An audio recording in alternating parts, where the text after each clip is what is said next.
host, Diana Everett-Snyder.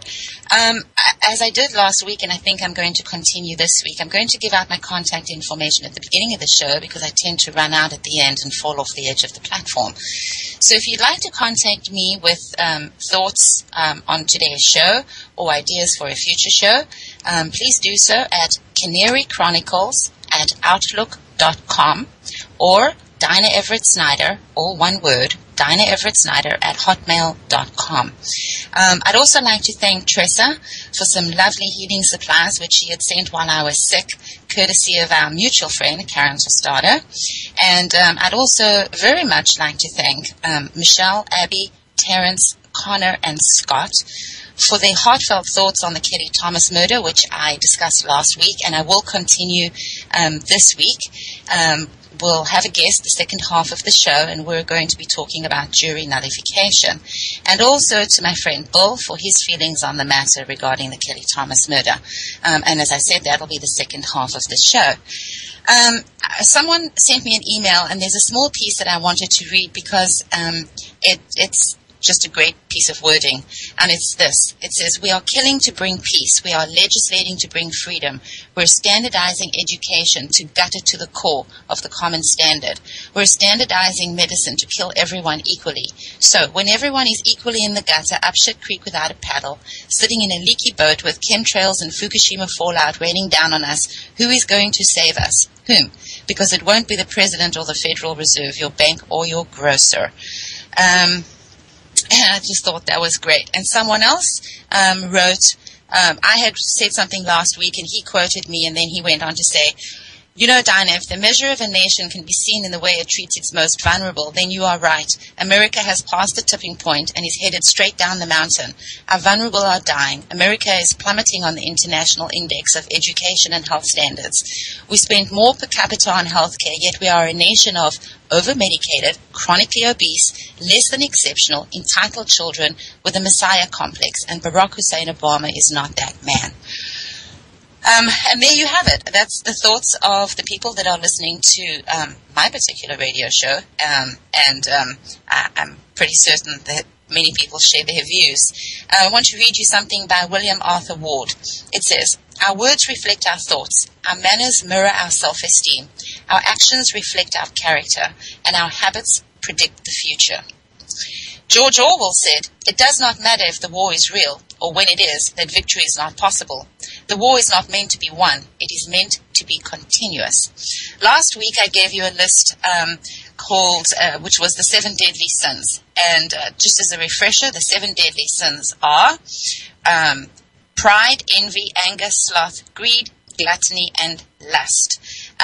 This week I want to add to that narcissism and hedonism.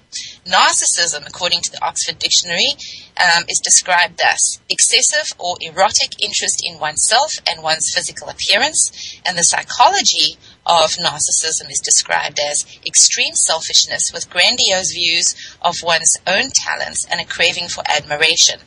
The psychoanalysis of narcissism is self-centeredness arising from failure, and to distinguish the self from the external as a feature of a mental disorder.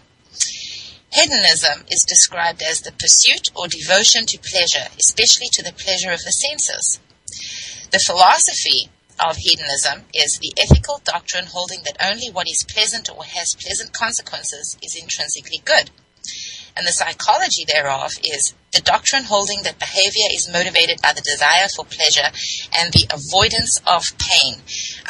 I would go so far as to say that Americans in general suffer from narcissism and hedonism, and the Obama family in particular. Last week I spoke extensively about the ways in which Michelle Obama and Barack Obama and the government have let down the American people. Things such as the NDAA, the lack of transparency, the GMO issue. Barack Hussein Obama stumped. He went around the country looking for votes, saying that the American people had every right to have their food labeled. As soon as he was in power, of course, he put Monsanto in charge of the FDA and the EPA, and now they pretty much own Congress. The Supreme Court recently had a ruling, which I'll get to later in the show, that shows exactly what our government feels about our feelings to do with GMOs. He misrepresented and lied about healthcare. I've talked about that excessively, as has pretty much every other radio show. The issue of his eligibility is compelling. We have 27 states and Ohio refusing Obamacare, something I'll talk about later in the show. And then we have the Trans-Pacific Alliance, which hands over every man, woman, and child in America to the corporate predators and shreds what's left of the Constitution. Something I might have time for in the show, I don't know. And then we have Michelle Obama. What can I say about this woman? Not what I'd really like to, because it's a radio show after all. She, when they were campaigning, she said that one of the things that she was going to do was be a voice for military families. And in the spirit of that, she started all these initiatives and campaigns called Joining Forces, the Veterans Initiative, the Veterans Program. She also wanted to have our children and people in general eating better, so she started a wellness initiative, a health initiative, a garden initiative, and randomly a breastfeeding initiative. And in all of these, she has absolutely failed. And as I said last week, what she needs to understand is that putting a measure or an initiative in place is not a photo op opportunity. At that point, she needs to get out in the street and start talking to people, finding out what the real issues are, and then advocating for changes. She put out a book called Victory Gardens. Every garden is a munitions plant, which is actually part of a slogan during the Second World War. And it says, her book says, American Grown, How the White House Kitchen Garden Inspires Families, Schools, and Communities. It's a joke because around the United States, many families have been in the crosshairs of the city ordinances and been forced to pull up their vegetable gardens and face incredible fines and penalties, lost time sitting around in courthouses. People have been forced to get rid of their chickens and their ducks. And meantime, the First Lady is, putting out this book with her smiling face, and every second picture of her is her sticking food in her mouth. Along those lines, she started Jumpstart, which is to get our children moving. It was kind of ironic because around the same time, there was the huge controversy around pink slime and the subgrade food that is being bought by school districts around the country and served to our children in the school cafeterias. Jumpstart and the whole food thing with Michelle Obama, to me, really is a joke, simply because she's married to the man who put Monsanto in charge of America's food and food safety. And she's obfuscating the issue, and she's completely misguided in this whole concept of healthy food, because until President Obama allows genetically modified foods to be labeled, and until they crack down on the things that are happening in our food industry and our farm belt, no one can eat healthily, and it doesn't matter how much you jump. It's like walking for the cure. We already have the cure for cancer, and it's not walking, I assure you. So the whole thing is just really ridiculous, and she's failed in every measure, and she should just sit down and be quiet now. The other thing that I spoke about last week was, I actually read this whole thing, and I'm not going to again this week, but Obama had said that two of the things that he has is a pen and a phone, and he wasn't scared to use it, which, for the president of America, who likes to think of themselves as the global power, for the president to stand up and reiterate the point that he has a pen and a phone is infantile and ridiculous and smacks of narcissism and hedonism and idiocy, if you ask me. So moving right along, I want to remind you that the Trans-Pacific Alliance has been fast-tracked, and you've got to know that there's something wrong with it when even our Congress is complaining that they haven't had a chance to see any of the paperwork to do with it. And so let me just move around some things on my desk. There's a site that you can go to. It's www.stoptpp.org, and I urge everyone to go there and look at what they have up there. You know, it's going to affect 800 million people plus. It's a free trade zone from Vietnam to Chile. It's 40% of all of our global economy, and it's a third of all trade. And it's not a trade document. It's a corporate mandate. It's a corporate takeover with the full might of our vested private for-profit corporations. There's enhanced freedoms to enter other countries and take natural resources. There's a very worrisome issue relating to internet freedoms through a backdoor of the Copyright Act, which was designed to stop pirating. It was an anti-piracy law, and it's being used and changed in order to bring about some very frightening changes to our internet freedoms. All the signaling countries, all the countries that sign up for this will be required to change their domestic laws to meet these enhanced mandates of the TPP. So I urge you to go there. I've been talking to people, and too many people don't know anything about this Trans-Pacific Alliance, which is being fast-tracked, by the way. So it's very important to get on it. Hagel has been very instrumental. He had a huge Asia-Pacific tour last year, and something you need to know is China has been excluded from the TPP. And Hagel has been going around and meeting with far too many people that haven't been reported by our news media here in this country.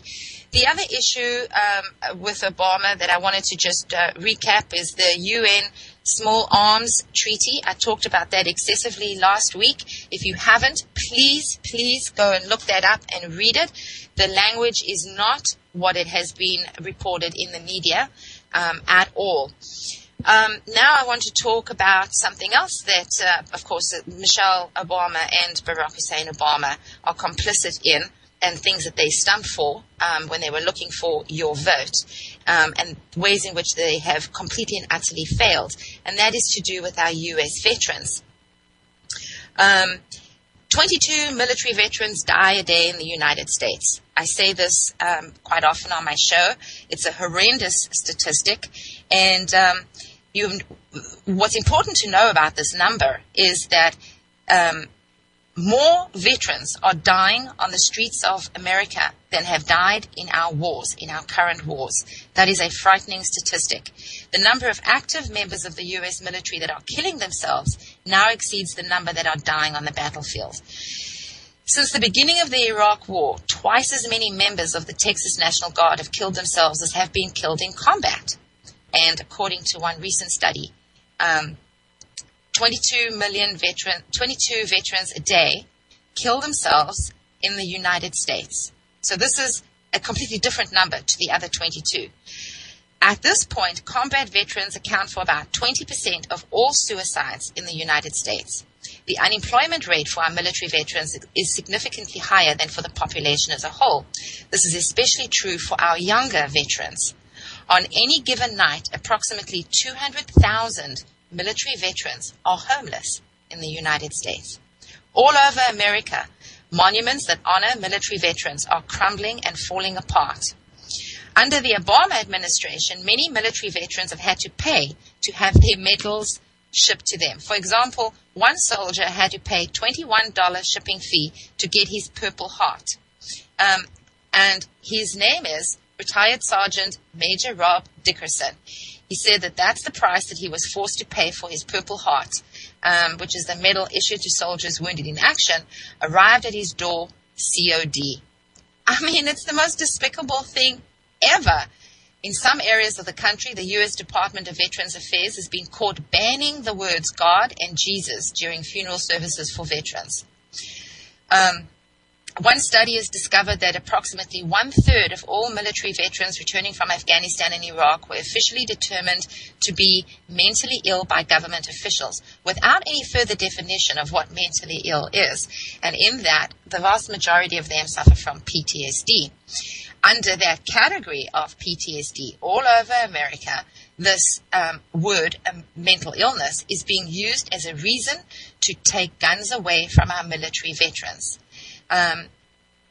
Thanks to Operation Vigilant Eagle, a program launched by the Department of Homeland Security in 2009 under Obama, military veterans returning from Iraq and Afghanistan are also being characterized as extremists and potential domestic terrorist threats because they may be disgruntled, disillusioned, or suffering from the psychological effects of war. As a result, these servicemen and women, many of whom are decorated, are finding themselves under surveillance, threatened with incarceration or involuntary commitment, or arrested, all for daring to voice their concerns about the alarming state of our union and the erosion of our freedoms.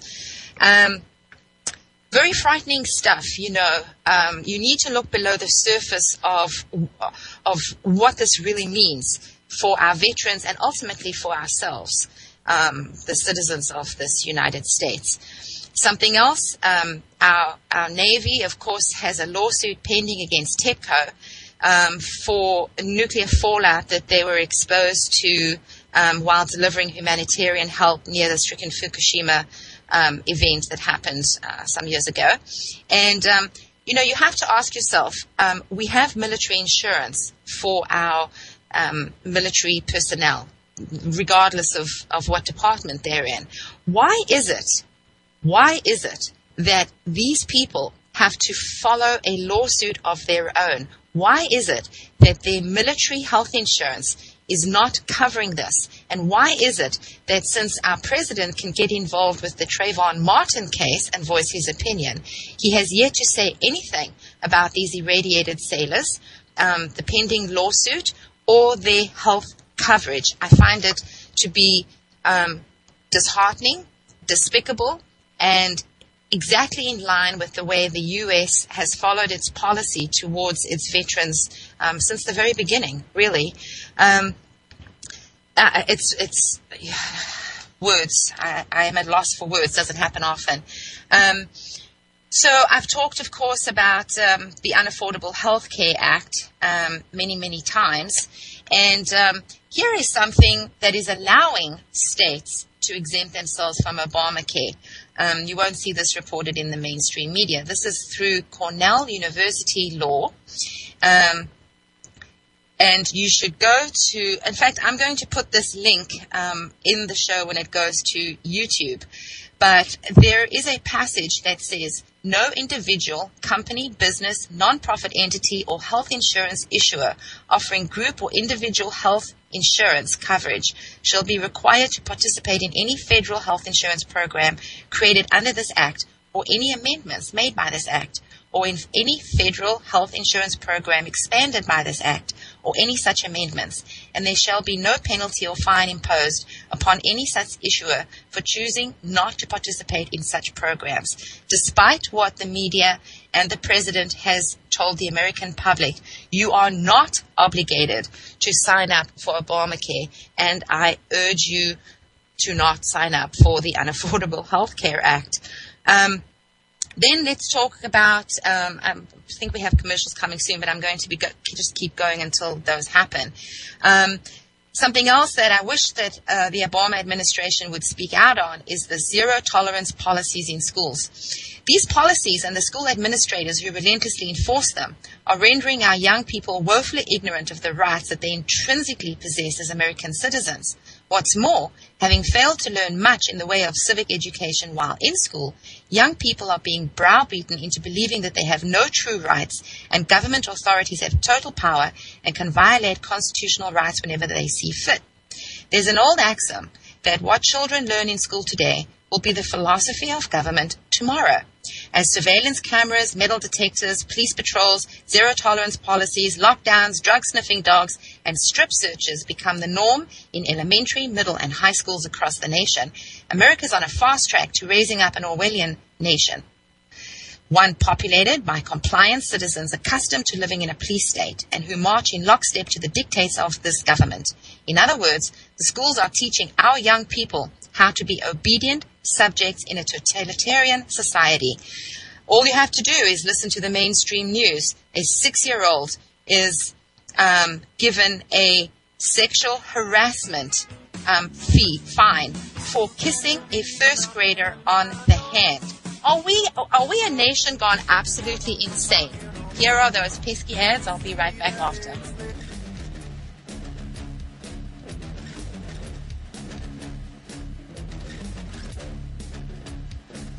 Six-year-old Colorado boy who got suspended for kissing a girl in school on the hand. So did a zero-tolerance policy go too far? ABC's Clayton Sandell has the story. 6-year-old Hunter Yelton is a thief, the kind that steals kisses. We're doing reading group, and I made no one kissed on the hand. But that kiss on the hand didn't just get him a slap on the wrist. It got him suspended for a day and a serious charge on his record. I did something wrong. I feel sorry. Hunter's mom met with the principal at his Canyon City, Colorado school and says she was told her first grader's behavior amounted to sexual harassment. This is taking it to an extreme that doesn't need to be met with a 6-year-old. Now my son's asking questions. What is sex, Mommy? It should not ever be said sex in the sentence with a 6-year-old. Hunter admits he's been in trouble before, suspended for roughhousing. We have been working with him with the classroom disruption. He's been grounded for a while. But sexual harassment? How can you do this? How can you say this about my child? Remove sexual harassment. Remove it from his record. Overnight, the school superintendent said, "Our schools do not suspend a student for just a kiss on the hand. We have intervened on behalf of a little girl who wants the unwelcome behavior to stop."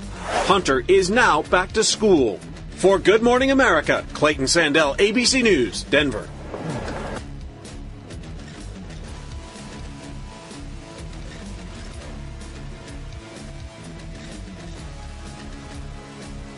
This is Bill Jasper with the New American Magazine. President Obama and the ruling class in Washington believe that you should have no privacy, no secrets. The NSA, the FBI, the IRS, and dozens of other agencies should have full authority at any time, without warrants, probable cause, or due process, to record your telephone conversations, emails, text messages, web page visits, financial transactions, travel, virtually everything concerning you. Elected officials and appointed bureaucrats insist that we citizens must give up more and more of our privacy. At the same time, they believe the federal government should be able to operate in complete secrecy, unaccountable to we the people. You think this sounds too far-fetched? But is it? Case in point, the Trans-Pacific Partnership, or TPP. It's a secret, so-called trade agreement that is on track to be completed by the end of 2013. You can expect President Obama to call on Congress to approve the TPP in early 2014. If you are not familiar with the TPP, you are not alone. Many may not recall, but President Obama mentioned it as a top goal in his 2013 State of the Union address. Now, even as we protect our people, we should remember that today's world presents not just dangers, not just threats, it presents opportunities. To boost American exports, support American jobs, and level the playing field in the growing markets of Asia, we intend to complete negotiations on a Trans-Pacific Partnership. And tonight I'm announcing that we will launch talks on a comprehensive transatlantic trade and investment partnership with the European Union, because trade that is fair and free across the Atlantic supports millions of good-paying American jobs. Besides the State of the Union address, the only other mention of the agreements has been the minimal coverage by the mainstream media. Usually, they promote it as agreements that will increase trade and thereby generate vast numbers of new jobs for Americans. What is not being promoted is that the TPP and TTIP negotiations have been going on in secret for quite some time. The Obama administration has repeatedly rejected requests by members of the House of Representatives and the Senate for texts of the agreements. Incredibly, while the Obama administration denies access and information to the officials whom the American people have elected to represent them, it gives special access to big corporations, labor unions, and stakeholders whom the administration has selected to represent the American people in so-called advisory committees. So why all the secrecy? What aren't they telling us? Contact your representatives now to stop the TPP and find out more at thenewamerican.com, where we have been exposing the dangers of the Trans-Pacific Partnership. For more news, visit youtube.com/pigmind5. This is Ozzy Skateboard, and you're listening to UCY.tv.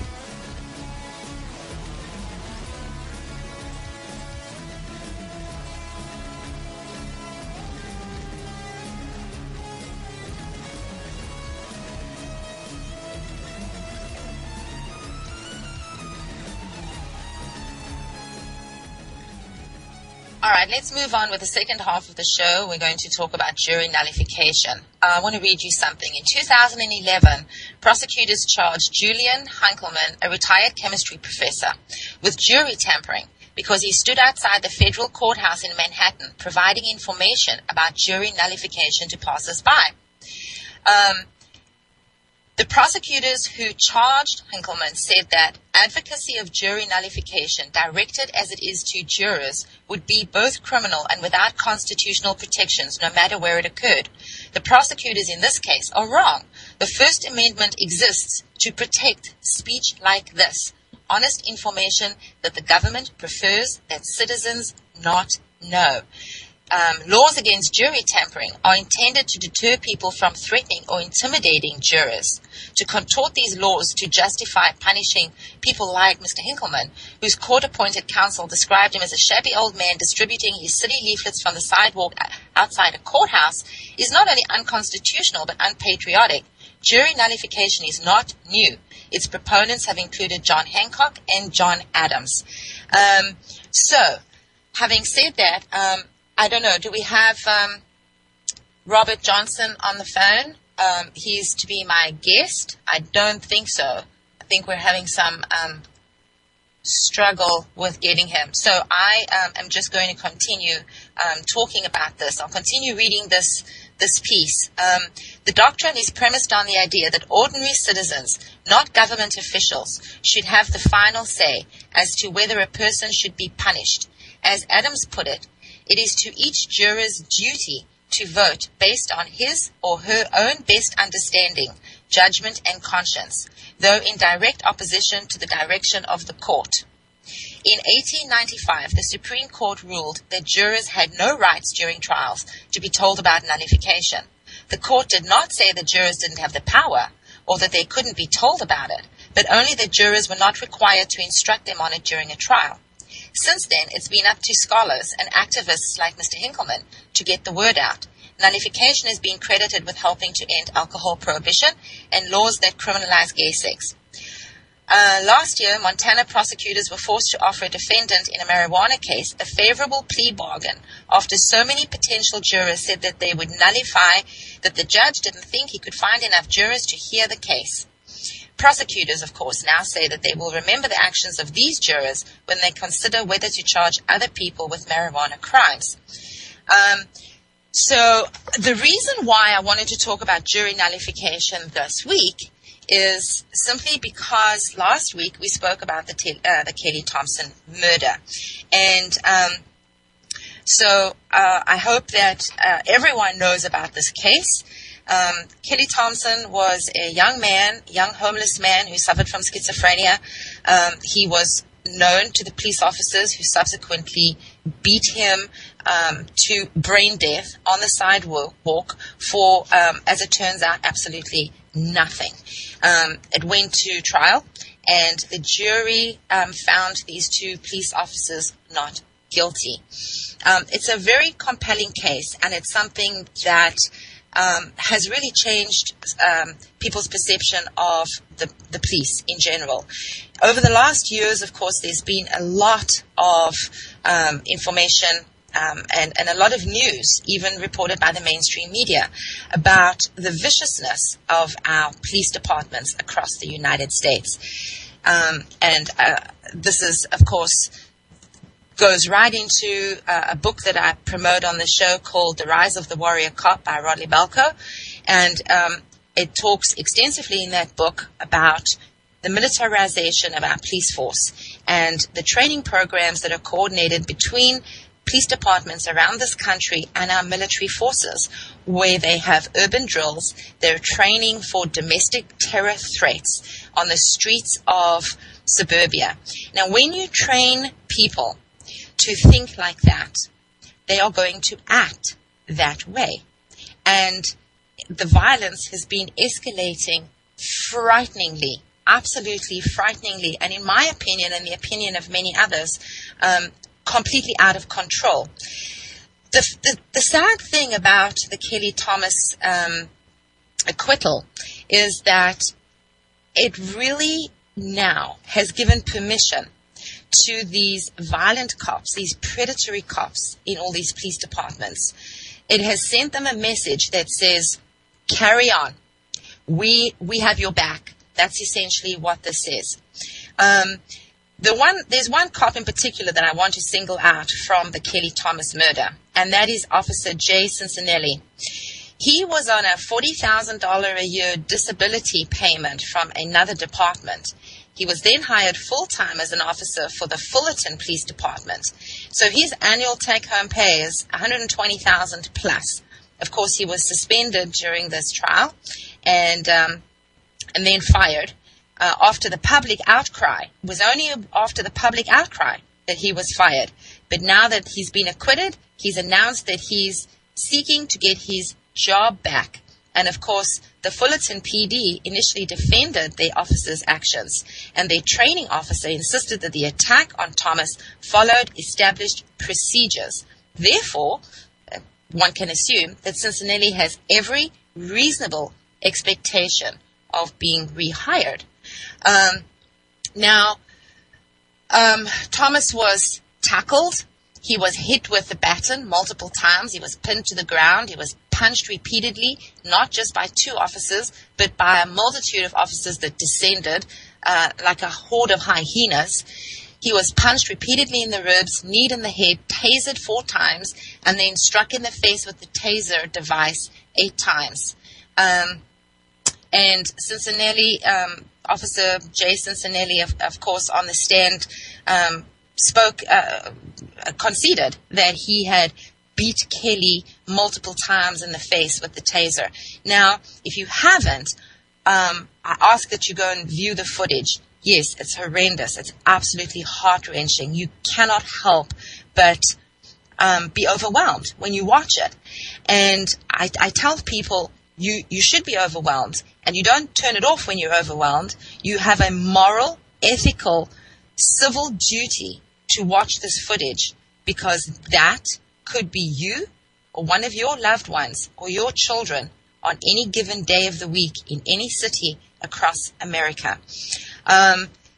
It seems as though we can't get hold of Robert, which is a pity, and so we're going to have to reschedule that. But something that I had spoken about and asked, I had urged people in my social network to reach out and contact the Fullerton people involved in this case, and I gave out their numbers. And I'm going to go and give out these numbers today because there is a push to have this case heard as on the federal level. And I had actually contacted Senator Feinstein's office and spoken to a couple of her aides because I called twice. Wasn't happy with the first time. The first aide that I spoke to, she was young and rather ignorant, as they tend to be.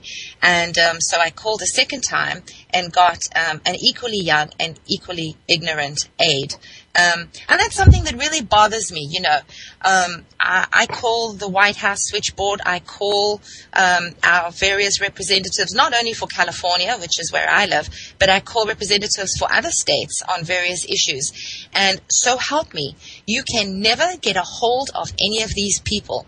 So I don't know who they talk to in their state, regular people. Do they talk to any regular people in their state? Because when you call, and I have this from multiple sources, I have a group of people that help me reach out and try to reach representatives from various states and from California. And we can never get a hold of the representatives.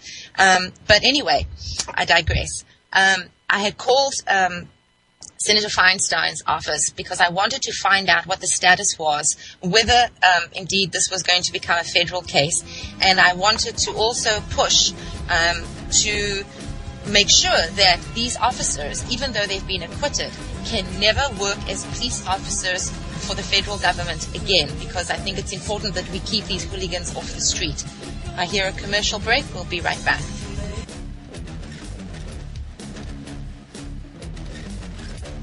Hugs and tears as two former police officers are found not guilty in the beating death of Kelly Thomas.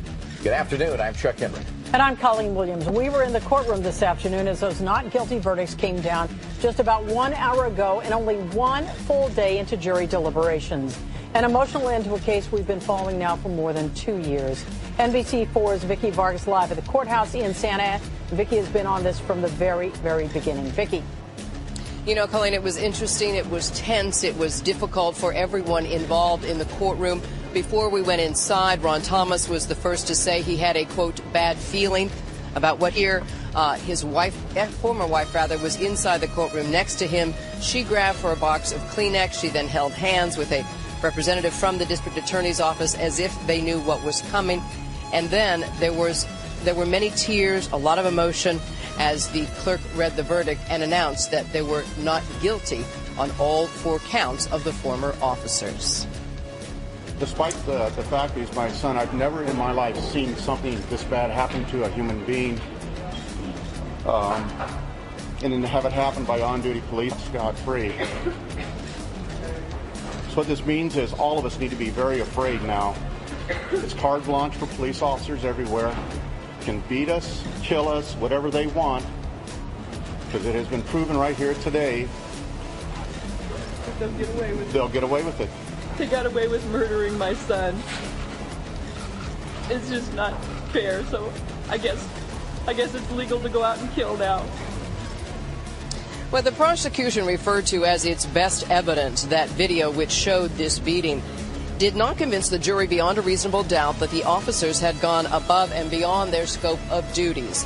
What became clear in the part of the defense was that this was, in their words, department policy, that it was to a T as far as what these officers had been trained to do, and that Kelly Thomas was a suspect, someone they were trying to detain, quote, not beat. Again, the officers initially, one of them pounding his hand on the defense table, relieved that he would now not be facing 4 years behind bars. That was Jay Cicinelli. The other former officer, Manuel Ramos, waited for the jury to leave. He then leaned over and hugged his defense attorney. Now, there was a lot of security in that courtroom, at least a dozen bailiffs. Everyone involved was then let out in back doors. We did hear, as you saw, from Kelly Thomas's parents. We also heard from the prosecution, and they made a very surprising announcement regarding the third officer whose trial is about to begin. We will tell you more about what this verdict has as far as an effect on that particular case and have more reaction coming up at 6 o'clock. Live in Santa Ana, I'm Vicki Vargas, NBC4 News. This is the surveillance video. It was a violent beating that ended with a homeless man dead 5 days later. This is what it looked like in court today. 2 former Fullerton police officers acquitted on all charges in the death of Kelly Thomas. Now, we first brought you the verdict at 4 o'clock this afternoon when it was read in court. We're going to go back live to Vicki Vargas in Santa Ana. She has reaction from both sides in this very emotional case. Vicki. And that it was, Colleen. There was a lot of tension in that courtroom leading up to the moment when the clerk finally read those verdicts. But the 2 words we heard from the officer's lawyer tonight, relieved and thankful. He is describing their reaction. These are officers who literally broke down as those verdicts were read. There was a loud bang on the defense table, which you might be able to hear on the video, just at the moment as Jay Cicinelli was acquitted of both involuntary manslaughter and use of excessive force.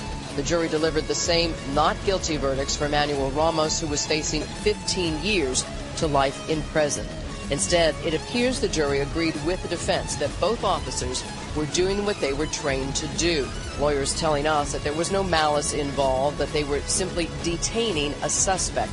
Now, prosecutors have said it was the officers' actions that led to Kelly Thomas's death, a homeless, mentally ill man accused of initially breaking into cars at the Fullerton Transportation Center. There was mail found in a backpack. Initially, they thought it had been stolen. They claimed Kelly Thomas tried to run away, and that at one point, he actually tried to take a taser gun. These peace officers were doing their jobs. They were operating as they were trained, and they had no malice in their hearts. They were not out to get somebody that night. They were working. Despite the fact that he's my son, I've never in my life seen something this bad happen to a human being. And then to have it happen by on-duty police officers, and then they walk scot-free. We had a fair trial. We gave the jury all of the evidence, and it doesn't make a lot of sense to me to try to do that again. Tony Rakoc was referring to the case yet pending against Joe Wolf, the third officer. He will not be charged any further. That case is being dropped. That was the news, perhaps, of the day. And looking back, this is now the end of the case that began 2.5 years ago. The jury deliberating just about 8 hours over 2 days.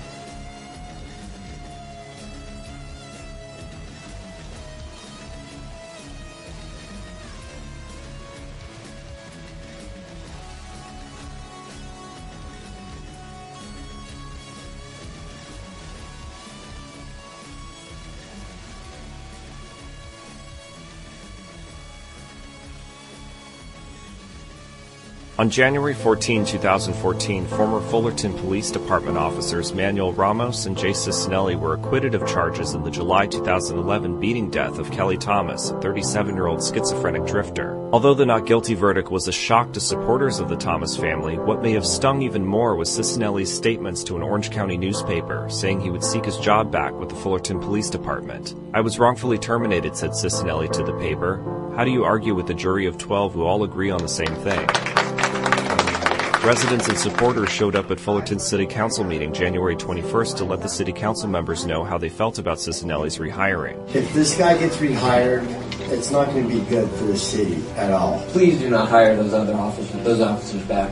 Really urge the five of you to definitely not let Cicinelli back here. He's just not wanted here. His damage has been done. Police Chief Dan Hughes was in charge of firing Cicinelli in July 2012, a year after Kelly Thomas's death. I understand that one of the officers has alleged that I have wrongfully terminated him and that he wants his job back. I want this community to know that I am confident in the decision-making that I have made regarding these former officers, and I intend to vigorously defend my position and my decisions in each and every step of the employment grievance process that they have. The tricky thing here is that although Hughes has stated multiple times that he will fight to keep Cicinelli from regaining employment with the department, Cicinelli may pursue a lawsuit to regain his job. But that only happens if an arbitration process falls apart. Cicinelli will have to make his case to an arbitrator who would make a recommendation to the city. City council members would then vote on whether to rehire him. If you vote and put him back on the force, you will be out of the job. You absolutely know that.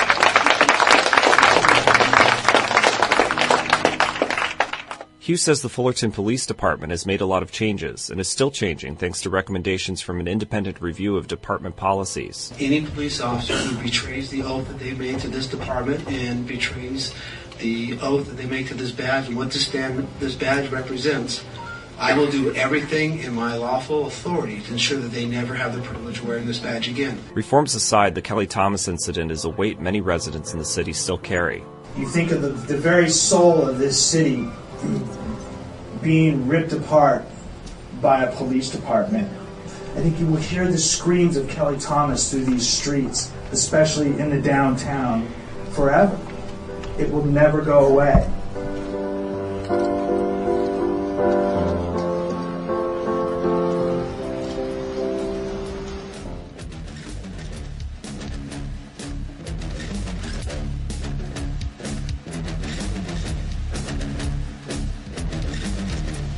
For more news, visit youtube.com/pigmind5. This is Ozzy Skateboard, and you're listening to UCY.TV.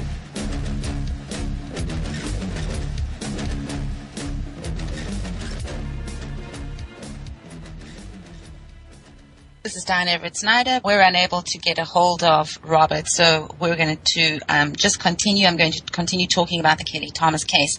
I had mentioned before the break that I had called Senator Feinstein's office to find out what the status was on pursuing this as a federal case, and also to push for having these particular police officers involved with this incident never be rehired as police officers anywhere in the United States ever again.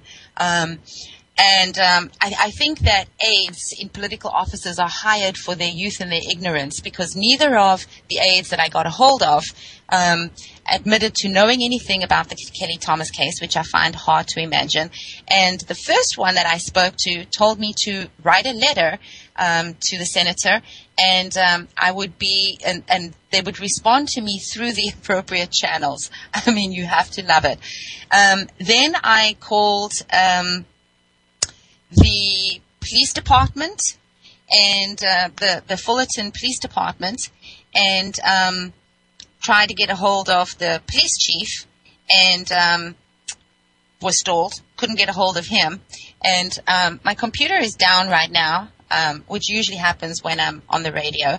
So if I try and get out of this window to get the numbers, then I'm going to lose everything. So I was going to give out the numbers, but I have it written down somewhere else. Hold on a second. Okay, here you go. The Fullerton Police Department number is 714. That's the area code 738-6800. And the police chief's name is Dan Hughes, and his direct line is 714-738-6825. Now, I urge everyone to be polite, but I urge people to call and let the police chief know that we don't want police officers who behave in this manner policing the streets of our country. Fullerton has been under attack by civil protesting, and actually made it illegal for protests for a while. I don't know if that order is still standing. The Fullerton City Mayor is Doug Chaffee, and you can reach him by going through this number, 714-738-6311, and that is the main office. So you can reach the city council members themselves, or you can go to their website and target them specifically. And I mean target in a nice way, not target them. Yikes. Let's see if there's any other numbers. Yeah, I should probably not give out Jason Sinelli's number. He's probably got enough troubles right now. I want to read part of a letter that I got, an email that I got from someone, and regarding the whole Kelly Thomas murder, which I spoke about last week, and this was one of the responses. I can't imagine the boy is calling for his father to come and help him. This is a basic instinct for a young man who wants his father to know how he's being mistreated, and then praying that he comes to help like he has perhaps so many times before. To me, this is unreconcilable, and these snakes need to be shot on sight. They are not men, not even a beast. For who would want to carry on beating and kicking a poor boy inside a man's body? This is incredibly demoralizing to watch. Not to mention our tax dollars are paying these fat pig salaries. They are reptile-brained morons, and they give these people a badge, a gun, and sticks and a taser. How do we continue as a nation when we give dumb shits like this authority to kill? I notice Obama didn't speak out either, because I guess the guy was the wrong shade. So much for compassion and any sense of fairness. Shows how monolithic and binary the leader of the free world really is. that's one of many emails that I got regarding this case. Someone else wrote, I can't believe that this man repeatedly screamed, "I'm sorry, help me, Dad," and then ultimately, "I can't breathe." And these officers continued beating on him like a pack of hyenas. Now, when you watch the video, you notice that the paramedics assisted a police officer with a sidewalk graze to his elbow before assisting Kelly. The police officers afterwards stood around and joked while Kelly lay inert, handcuffed, and according to the coroner's report, already brain dead from the beating that he had sustained. Some other things is that the officers were allowed to review footage of the incident before they wrote their report later that evening. The police chief then resigned as a result of this. And subsequently, we discovered during the trial that the police lied, the hospital lied, the coroner lied, and the jury followed the judges and the legal team instead of thinking independently for themselves, which is why it is so incredibly important that we talk about jury nullification. So in the absence of my guest, I will put up some links to some sites that discuss jury nullification, and I will also make sure that there are links in the YouTube video for you to follow and do some independent research into jury nullification and get talking about it, because it is an inherent right of the citizenry of this country to understand and exercise jury nullification. All right. Also, onto something else. Those of you that listen that have been on the receiving end of Child Protective Services, guerrilla tactics, if you would like to have your story heard, I urge you to send me an email and perhaps some contact information so I can get in touch with you. Over the course of my shows for Wide Awake News, too many people have contacted me regarding the horrors that they have experienced at the hands of Child Protective Services. And so I think that this is something that we need to talk about in more depth. Recently, a Texas judge had ordered homeschool children removed from their Christian parents' home. It went through a lengthy trial. The couple were religious. They homeschooled. They had autistic children in the home that were not their biological children. And the children were taken away from them. And they were mandated to receive psychological evaluations and parenting classes and so on. And all of this came about because one of the children wandered off. The parents called the police to help them find the child. The child was found. CPS at the time said that there was no problem here. However, the caseworkers also remarked that nobody in their right mind would want to stay home all day with so many children, and ordered the woman to enroll in parenting classes and take a psychological examination. The hearing devolved into an absolute attack on their religious beliefs. The children were taken away. The couple appealed the decision, and the judge ruled that the state return the children. Based on the facts of the case, she also determined that the children were removed due to homeschooling, not removed due to abuse or neglect. And the judge that had made the original rulings and had the children removed for all the wrong reasons is a judge with the last name of Olvera. So I'm going to put this link up, but there's a petition to recall Associate Judge Graciela Olvera. And you can read more to do with this case at this petition site. And I think that it's time that we start removing these people that are not working in the interest of our children and not working in the interest of their office, but working against we the people of the United States of America. And that means that you have a civic duty to get involved. We've been apathetic for far too long. Unless something directly touches us, we feel that it's beyond our control. And what people need to understand is there's more than 300 million of us and just a small pool of them. And until you get involved, even if it's locally, get involved. Until you do that, these sorts of things are going to continue. And something else, we have more and more SWAT teams raiding sustainable communities. More and more we have SWAT teams raiding private homes that are growing food crops in their yards. We have SWAT teams descending on private homes to remove their chickens and their ducks. This is an absolute abomination.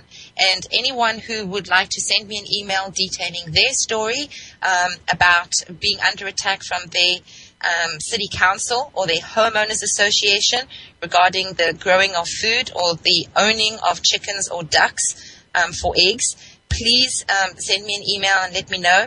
These are upcoming topics for my show, and the more details I have from people like you, the more balanced the show can be. And on the spirit of that, again, for the first time ever, I think I have enough time at the end of the show to give out my email information. That's Canary Chronicles at outlook.com, or you can reach me at Dinah Everett Snyder at hotmail.com. I want to thank everyone for tuning in, and I will see you guys next week. Thank you and goodbye.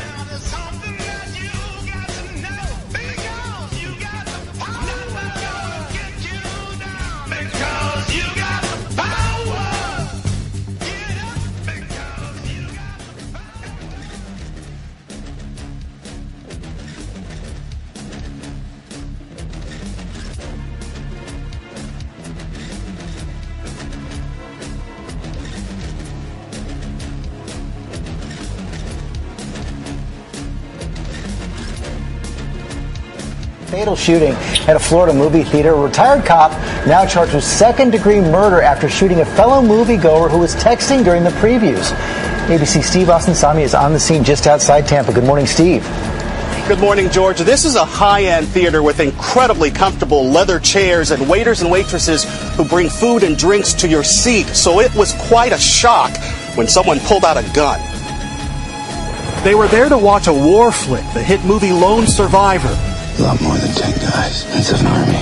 But long before the gunfire got started on the screen, it was happening for real during the previews. Police say it all started when retired Tampa Police Captain Curtis Reeves, seen here wearing a white jumpsuit, got fed up with the couple on their cell phone in front of him and his wife. They say that 43-year-old Chattels is seen in this news report from 2011. And his wife, Nicole, pictured on their Facebook pages, were reportedly talking loudly and texting away.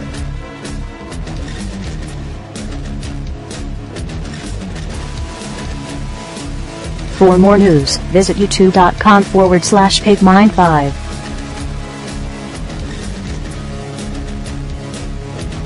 This is Ozzy Skateboard, and you're listening to UCY.tv.